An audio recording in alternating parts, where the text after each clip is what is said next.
Hello friends, welcome to study pro. আমি বিশ্বনাথ। আর আজকে আমরা রেলওয়ে গ্রুপ ডি এক্সামের যে প্রিভিয়াস ইয়ার কোশ্চেনগুলো, সেই কোশ্চেনগুলোকে নিয়ে আলোচনা করব। এই যে তোমরা প্রথম প্রশ্নটা দেখতে পাচ্ছ, এটা 2025 সালে যে নভেম্বর মাসে 27 তারিখে এক্সাম হয়েছিল, সেই এক্সামে আসা প্রশ্ন। বলা হয়েছে, asthma primarily affect which part of the respiratory system? Option A diaphragm, option B bronchi and bronchioles, option C trachea, option D alveoli. তো তোমাদের নিচে আবার বাংলাতেও দেওয়া হয়েছে। তোমার যদি ইংরেজিতে অসুবিধা হয় তাহলে বাংলাতেও তোমরা পড়তে পারো, কোনো অসুবিধা নেই। আর এটা সঠিক উত্তর হবে option B bronchi and bronchioles. এরপর দ্বিতীয় প্রশ্নটিও 27 তারিখের এক্সামে আসছিল। এখানে বলা হয়েছে, which of the following describe an example of uniform circular motion? মানে নিচের কোনটি অভিন্ন বৃত্তাকার গতির উদাহরণ বর্ণনা করে? Option A train moving on its track, একটি ট্রেন তার ট্র্যাকের উপর দিয়ে চলেছে। Option B a car accelerating on its way, একটি গাড়ি তার পথে দ্রুত গতিতে এগিয়ে যাচ্ছে। Option C a ball thrown vertically upwards, একটি বল উল্লম্বভাবে উপরের দিকে ছুঁড়ে মারা হচ্ছে।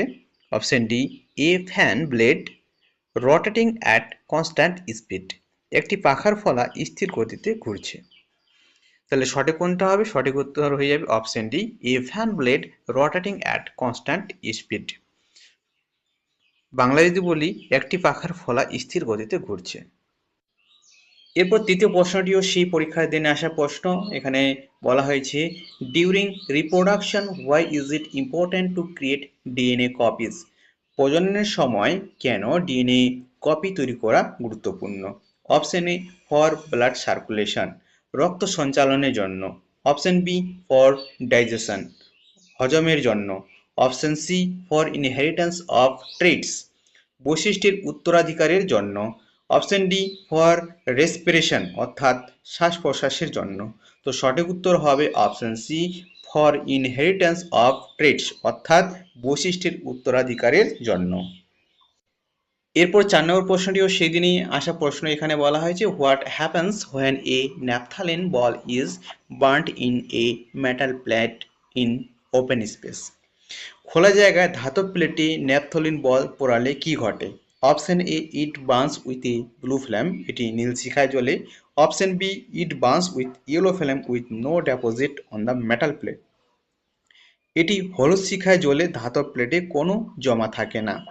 Option C it burns with a yellow flame with black salt deposited on the metal plate, এটি হলুদ শিখায় জ্বলে, ধাতব প্লেটে কালো কালি জমা থাকে। Option D it burns with a blue flame with black salt deposited on the metal plate, এটি নীল শিখায় জ্বলে এবং ধাতব প্লেটে কালো কালি জমা থাকে। তো সঠিক উত্তর হবে option C it burns with a yellow flame with black salt deposited on the metal plate. Bangla হচ্ছে, এটি হলুদ শিখায় জ্বলে, ধাতব প্লেটে কালো কালি জমা থাকে। এরপর 5 নম্বর প্রশ্নে বলা হয়েছে, when water and nutrients are available algae grow and multiply rapidly by the process of dash, যখন জল এবং পুষ্টি উপাদান পাওয়া যায় তখন শৈবাল দ্রুত বৃদ্ধি পায় এবং ড্যাশ প্রক্রিয়ার মাধ্যমে সংখ্যা বৃদ্ধি করে। অপশন এ স্পোর ফরমেশন, অর্থাৎ স্পোর গঠন। অপশন বি পলিনেশন, অর্থাৎ পরাগায়ন। অপশন সি ফ্র্যাগমেন্টেশন, অর্থাৎ খণ্ডিতকরণ। অপশন ডি বার্ডিং, অর্থাৎ উদীয়মান। তো সঠিক উত্তর হয়ে যাবে অপশন সি ফ্র্যাগমেন্টেশন, অর্থাৎ খণ্ডিতকরণ। এরপর 6 নম্বর প্রশ্নে বলা হয়েছে, which of the following options best describes the term culture fishery? অর্থাৎ কালচার ফিশারি শব্দটিকে নিচের কোন বিকল্পটি সবচেয়ে ভালোভাবে বর্ণনা করে? Option A catching fishes from marine water, সামুদ্রিক জল থেকে মাছ ধরা। Option B capturing fishes from artificial resources, কৃত্রিম সম্পদ থেকে মাছ ধরা। Option C farming of the fishes, মাছ চাষ। Option D capturing fishes from natural resources, অর্থাৎ প্রাকৃতিক সম্পদ থেকে মাছ ধরা। তো সঠিক উত্তর হয়ে যাবে option C farming of the fishes, অর্থাৎ মাছ চাষ।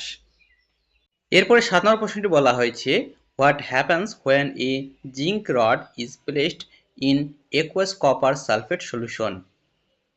অর্থাৎ জলীয় কপার সালফেট দ্রবণে একটি জিঙ্ক রড রাখলে কি ঘটে? Option A, the blue colour of the copper sulphate solution fades, অর্থাৎ কপার সালফেট দ্রবণের নীল রং বিবর্ণ হয়ে যায়।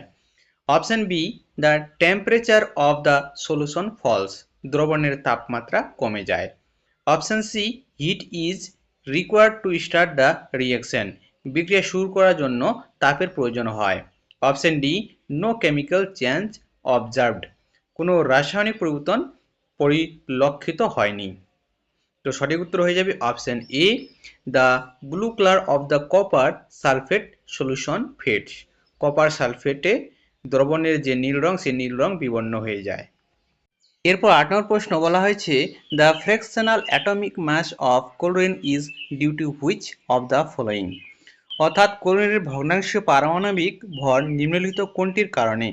Option A, presence of ions, আয়নের উপস্থিতি। Option B, presence of isotopes, আইসোটোপের উপস্থিতি। Option C, its compound nature, এর যৌগিক প্রকৃতি। অপশন ডি, এক্সপেরিমেন্টাল এরর, পরীক্ষামূলক ত্রুটি। তো সঠিক উত্তর হবে option B, presence of isotopes, আইসোটোপের উপস্থিতি। আজকের যে প্রশ্নগুলো আমরা আলোচনা করলাম তা সবই রেলওয়ে গ্রুপ ডি এক্সামে আসা প্রশ্ন। আর তোমরা যদি চাও যে আমি এভাবেই আরও প্রশ্ন নিয়ে আসি তোমাদের সামনে যেগুলো প্রিভিয়াস ইয়ারে আসছিল, আর আমাদের একটা যে রেলওয়ে গ্রুপ ডি সিলেবাস এখানে কি কি পড়তে হবে না পড়তে হবে একটা আইডিয়া পাই, তাহলে তোমরা অবশ্যই ভিডিওটিকে লাইক করো আর অবশ্যই কমেন্ট করি, তোমাদের কমেন্টের আশায় থাকবো আমি।